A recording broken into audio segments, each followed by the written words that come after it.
Ever wondered how a small island nation managed to build the largest empire in history, covering a quarter of the world's land? And how did it all come crumbling down? Let's dive into the epic story of the rise and fall of the British Empire. It all started on the high seas.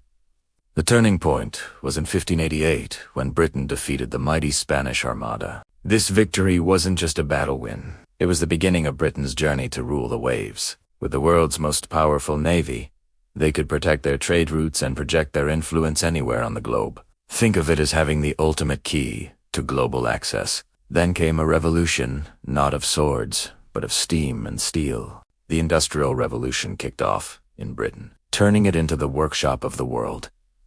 Suddenly, they were producing goods faster and cheaper than anyone else. This immense economic power fueled their imperial ambitions. They needed raw materials for their factories and new markets to sell their finished products.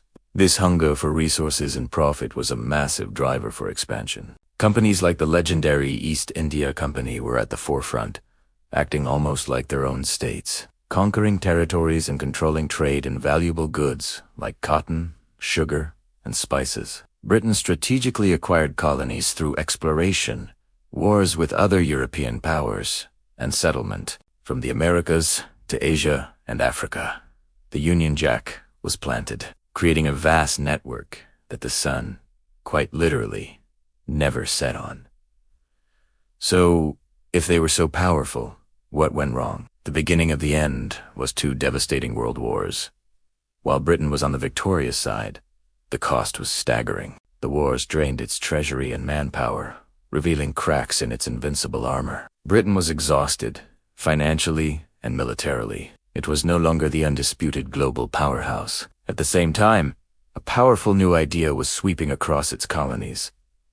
Nationalism. People in places like India, Africa, and the Caribbean were no longer content with being ruled from London. They demanded self-determination and the right to govern themselves. Inspired leaders and powerful independence movements emerged, putting immense pressure on the empire. Faced with a weakened economy and growing resistance, Britain began a process of decolonization.